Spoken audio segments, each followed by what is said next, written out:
2019 ఎన్నికల ముందు వైఎస్ఆర్సీపీ అధ్యక్షుడు వైఎస్ జగన్మోహన్ రెడ్డి నవరత్నాల పేరుతో రాష్ట్రంలోని అన్ని వర్గాల ప్రజల కోసం సంక్షేమ పథకాలు తీసుకొచ్చారు. ఆ ఎన్నికల్లో గెలిచిన అనంతరం ముఖ్యమంత్రిగా బాధ్యతలు స్వీకరించిన తర్వాత నవరత్నాల అమలుకు కట్టుబడి ఉన్నారు. అయితే సంక్షేమ పథకాల ఫలితాలు నేరుగా లబ్ధిదారులకు అందాలి. ప్రజా సంక్షేమం కోసం ప్రభుత్వం తీసుకునే నిర్ణయాలన్నీ కూడా ప్రజలకు తెలియాలి. వృద్ధులు, వికలాంగులకు సంక్షేమ పథకాల ఫలితాలను వారి గడప వద్దకు తీసుకెళ్లి అందించాలనే ఉద్దేశంతో వాలంటీర్ వ్యవస్థను తీసుకొచ్చారు ముఖ్యమంత్రి జగన్మోహన్ రెడ్డి. ఈ వాలంటీర్ వ్యవస్థ వల్ల యువతకు ఉపాధి కల్పించడంతో పాటు పాలనను ప్రజల గడప వద్దకే తీసుకొచ్చారు ముఖ్యమంత్రి జగన్మోహన్ రెడ్డి. ఇక ఏపీలో ఉన్న వాలంటీర్ వ్యవస్థ మీద ఇతర రాష్ట్రాల ప్రజలు, ముఖ్యమంత్రులు సైతం ప్రశంసలు కురిపిస్తున్నారు. ఈ క్రమంలో తాజాగా ఓ ఆసక్తికర వార్త వైరల్గా మారింది. తెలంగాణలో కూడా త్వరలోనే వాలంటీర్ వ్యవస్థను తీసుకురాబోతున్నారట.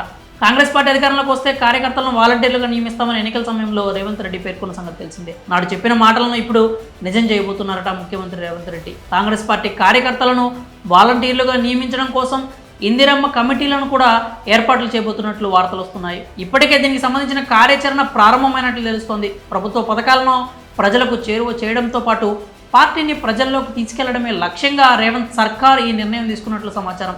దీనికి సంబంధించి త్వరలోనే అధికారిక ప్రకటన వెలువడే అవకాశం కూడా ఉందని వార్తలు వినిపిస్తున్నాయి.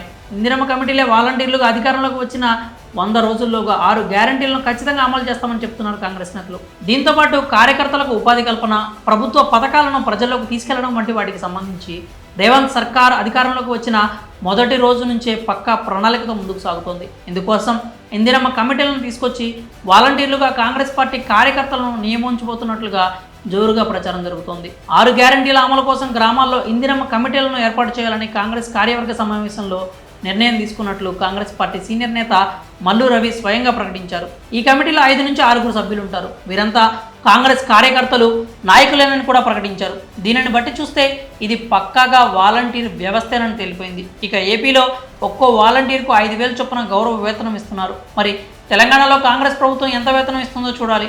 ఏపీ వాలంటీర్ వ్యవస్థను తెలంగాణలో ఫాలో అవుతుందంటూ వస్తున్న వార్తలపై మీ అభిప్రాయాలు ఏంటో కామెంట్స్ రూపంలో తెలియజేయండి.